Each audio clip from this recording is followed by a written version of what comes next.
Welcome to the MLB Coast to Coast podcast, brought to you by thelines.com. Coming to you from the West Coast, Josh Lander, joined by my guy Mo Nawara in the Midwest. We are back after a brief hiatus where I was unable to attend our podcast, being in Vegas for a couple of different items there. But we are back kicking things off strong here on a Monday.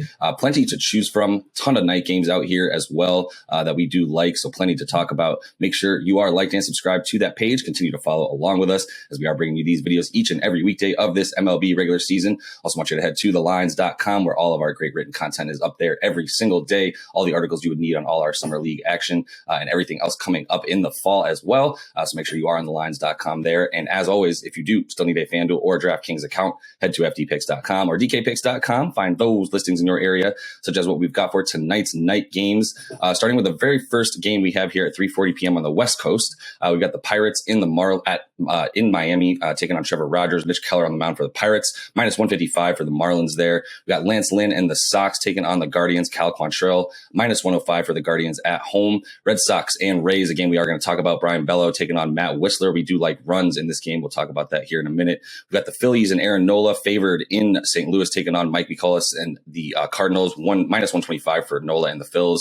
The Mets, and probably the highlighted game of the evening, is Scherzer's taking the mound again against Max Fried in Atlanta. A total of only 7 runs there, but we will take a look at that one. Some money on the Mets as they started at plus 115 and are now plus 105 on that money line. The A's and Adrian Martinez taking on the Rangers, huge favorites with Spencer Howard on the mound for the Rangers, minus 175. The Tigers and Alex Fado are taking on Daniel Lynch. This is game 2 of the Tigers and Royals. The Royals they're in Kansas City, minus 135. They're favored in that Lynch matchup.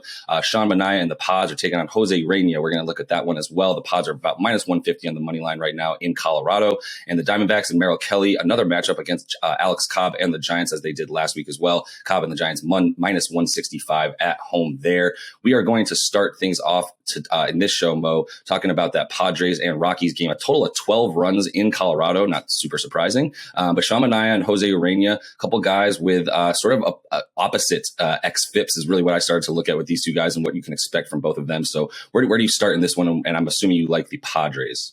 Yeah, it should be a lot of runs in this game, which always makes me nervous when I'm laying any juice. I really don't like taking big favorites at Coors. Usually, a high run environment there brings a lot of variance, and it makes me really regress all my favorites closer to even than they would be on a regular baseball field.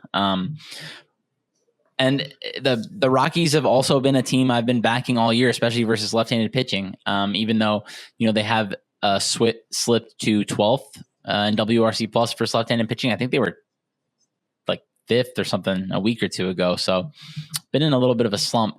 But everything for me just comes down to, well, 2 things. But a big thing for me is I just have a lot of concerns about this Rockies lineup today. I really actually don't know what it's going to look like. And I think it could potentially look disastrous. Chris Bryant came out of the game injured yesterday. There's no word on whether he's going to miss the game. I would guess he is, but he's been like basically their only offense the last few games. And then CJ Cron has been their best hitter all year. He missed the last couple games with a hurt wrist. Last quote I saw from him was, I think yesterday, it said it didn't feel great right now. I think he's 50-50 at best to play. So without their 2 best hitters, an already not very good offense, and I'm looking at some of these players who could replace them, and yeah, I can't even honestly tell who it would be. Maybe Jonathan Daza and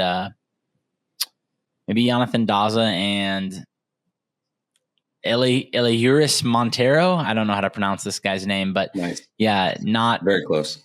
Not the most exciting potential subs there. Jose Iglesias is hurt. Garrett Hampson is probably going to get another start there. He's been atrocious. Yeah, it's a really shorthanded, potentially Rockies lineup.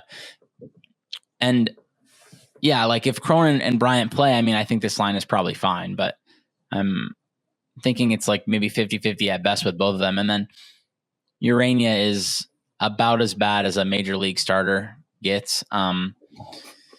He's got more walks than strikeouts so far this year. You don't see too many projections with a 7.xx ERA, and that's what Zips is giving Urania. So, yeah, it's pretty rough. He hasn't had an ERA south of 5 since 2018. He doesn't belong on a major league mound except in some low leverage relief role. Yeah, I had the Padres like at minus 160-ish here. So I think a little bit of value if you can get like minus 150 or a little better.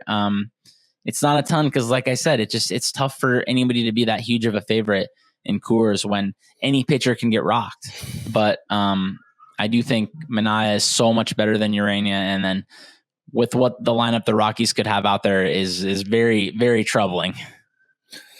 I'm going to zag a little bit on you only because I do agree. I think that's a clear favorite for the Padres in a way that I'm a little bit less worried about Colorado, and that thin air. The only thing I would add tonight, and it's funny because I'm sitting here in California. I'm sure you're feeling the same similar heat wave in the Midwest as well, even, in Nebraska where, it's hot everywhere except for seems like tonight in Denver, it's supposed to be a little bit chillier, especially relative to the rest of the country where this heat wave is going on, especially out here in the West.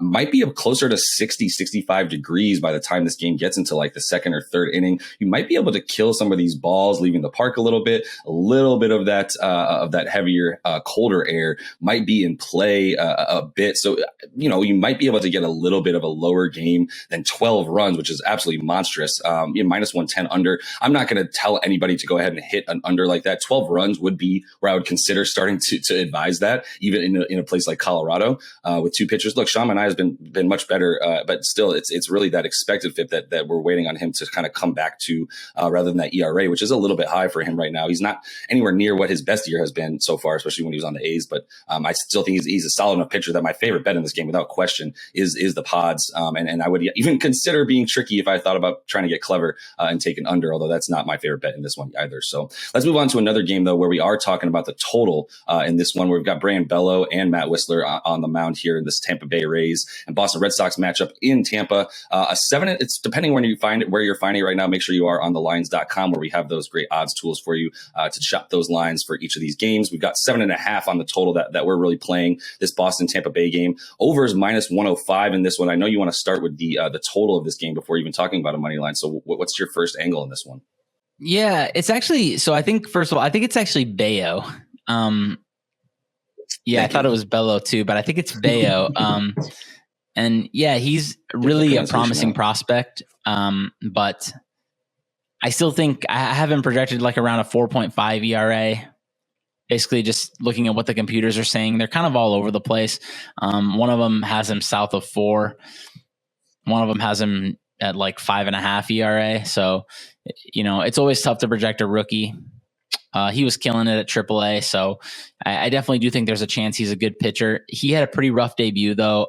He had more walks than strikeouts in his debut, and walked away with a 9 ERA. So it's definitely possible he's not ready for the show. And basically combining that with a couple other things, I think there's a chance Rafael Devers comes back today. He's missed the last couple games. I think it's a little better than 50-50 he'll play. So that would be huge, obviously, for Boston. He's their best hitter. And then I'm looking at these bullpens, and I'm just like basically thinking these starters are going to get pushed through trouble. I guess I shouldn't call them starters. Main pitcher for the Rays is going to be Josh Fleming. He's like just a solid average arm. He's coming in after an opener. But yeah, both of the Rays' other long men I think are not going to be able to pitch today. And then I see multiple high leverage arms, particularly Strom and Houck for Boston. I'm not sure if they're going to be available. So I think either we're going to see some subpar relievers in there if any fires crop up, or I think these starters could try to get pushed through trouble. So I think there's kind of a long right tail, basically, is what I'm getting at on the runs, where even if men are on base, nobody can come in and basically shut it down. So I do think over is okay here. I like over 8 a little more than over 7.5. just because I do think the right tail where a lot of runs are scored is pretty big. I fired an alternate over 9.5, I think, like plus 180 or something. So just I think it could be just a high offense game when neither pitcher is really there's not a great pitcher on the mound here. There's two good offenses, especially Boston's obviously, and two spots where I just don't trust the relief pitching that's going to come in basically. So just could be a lot of runs scored in this game, but the market doesn't think so. So I'd rather take the 8, I think, and just not pay the juice, because I think the times the over hits, it could be 9-10 runs being scored. Yeah, I could see that easily as well. I mean, Tampa Bay was the team that came out and touched up Bayo last week for those runs. He was, in this one, I do think he might have a little bit more success. He didn't strike out any batters basically against the Rays last week, only a couple, but had a really solid K-to-9 ratio in the minors. So you kind of expect that to come along a bit more. But I would still consider runs in this one. I mean, yeah, you say the Sox, especially if they get Devers back, look very, very intimidating on offense. The Rays just pounded out 12 hits against the Yanks as well. So I think that their offense is also is definitely continuing to go strong. Like you said, you can probably expect some need for the bullpen for the Rays, which is going to spell disaster with the work that they've have not been able to do really, especially as of late. So I think there's reason to like the Sox a bit here if you do believe Bayo is going to have a bit of a turnaround, but it might be a little bit early, like you said, to really feel good about Bayo. At this point, he still has those projections pretty high, despite the fact that I do think he is going to be a solid major league starter after more than a couple starts. But I also like the fact that the Rays have had already one chance to look at to see his pitches, touch him up. They're only going to have more opportunity to do so in this one, and probably come back giving the offense the upper hand the second time around in a lineup like this. So let's finish things off here with a game that we're not necessarily trying to pick for you guys or with you guys necessarily, but why would we not talk about my Mets taking on your Braves and Max Fried there? You got another Scherzer start back, which Mets fans love to see again as he continues to round out into form. So if you did have to talk about this one, I mean, you've got two pitchers coming in that are smoking hot, and Scherzer, I think we can continue to feel good about with some rest already this season, not being able to have pitched earlier. So give me your first angle on this one, as we do have a pretty close line here. The Mets have climbed back, and as I said earlier, money being spent on them overnight, coming out at about plus 115. They're already down to plus 105. Do you consider that a good idea, or are you sticking with the Bravos in this one? Yeah, so this game I just think is a pretty fair line. It's like really right where I had it. But I think a lot of people are going to be tempted to bet on the Mets here because they're just going to see a plus by Scherzer, and they're just going to want to, they're going to think that's automatically value. But I think it's not. I actually think this is a good line.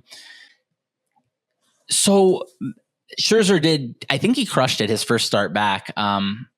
Like 10 Ks or something, no runs, 1 run, something like that. But Braves will be a tougher matchup for him, obviously here. And then a couple things to me are just kind of like make me lean a little more towards the Braves and why I think they should be favored here. First of all, Max Fried, I think people are probably not realizing just how incredibly awesome he's been this year. I mean, he's doing it all. He's getting strikeouts. He doesn't walk anybody. He manages contact tremendously. I mean, his xERA is 2.81. FIP is 2.5. I mean, he's just been absolutely – I think he's just a legitimate ace now. So I don't think the Mets have very much of an edge on the mound if they have one at all. I think it's quite close between these two pitchers. And they don't, I think, have Starling Marte today. So I think it'll be Luis Guillorme getting the start instead of him, and then shifting the pieces around so that Guillorme plays in the infield, and I think Jeff McNeil will pop into the outfield. Marte isn't a good defender anymore, but I think they'll miss his bat quite a bit. Guillorme is about a league average bat, maybe a little better so far this year. Marte has been quite a bit better than that. And then another thing, I'm wondering if Edwin Diaz is available today. He's obviously, he's probably been the best reliever in baseball this year. He has been absolute monster. He didn't throw very many pitches the last 2 games, but he hasn't worked three days in a row all year. So I don't know. I think it's like maybe 50-50 if he would pitch. If he doesn't, then I think that's pretty big for the Mets. They have a pretty good, solid bullpen all around. Seth Lugo's pretty good. I guess he would probably be the replacement for Edwin Diaz, but you can't really replace Edwin Diaz. I mean, he's been basically untouchable this year, and I think it would be a potentially pretty big hit for the Mets if he was out. So just a couple things that I think make me lean a little towards this being a fair line, and I just basically wanted to say that I think a lot of people are going to be excited to bet Scherzer. I don't know if they should be. That's the only logic that most of us are going to use if we do bet on the Mets. I usually am in a position where I'm trying to find the opportunities to bet on the Mets as well, and Scherzer is usually going to be one of those opportunities. As you said, I think what's surprising, even some of the other sort of sharps that are picking things out here, it seems as though they're also somewhat being fooled by this plus number that you see next to Scherzer. I don't think it's the worst strategy in the world that if you see a plus number next to Max Scherzer on the start, that you just blindly slap it. You do need to consider, though, that the margins are a lot closer than people are going to realize. And that's the point that I think you're making is, look, go ahead and bet on the Mets if you feel like it. No one's going to be mad at you and say you're an idiot because you took plus money on a Max Scherzer start. But you need to consider that Max Fried is on the rise. Maybe he'll never be specifically Max Scherzer, is one of the greatest to ever do it. But the young guy is on his way, as you said, a glorified ace at this point, and somebody that should be receiving a lot more respect than they're probably getting. And if that bullpen is unable to necessarily go with their full force tonight, and Diaz is not able to get any time for the Mets, then I think that you consider it a little bit closer to a Braves edge here than you would the Mets. But it's gonna be a fun night either way. I am gonna be watching that marquee matchup and probably talking trash to you via text, hopefully successfully. So we'll see how that goes. And that is all the time we have for you guys in this one. Make sure you are liked and subscribed to that page. Continue to follow along with us as we are bringing you these videos each and every weekday of this regular season. So until we see you next, happy betting.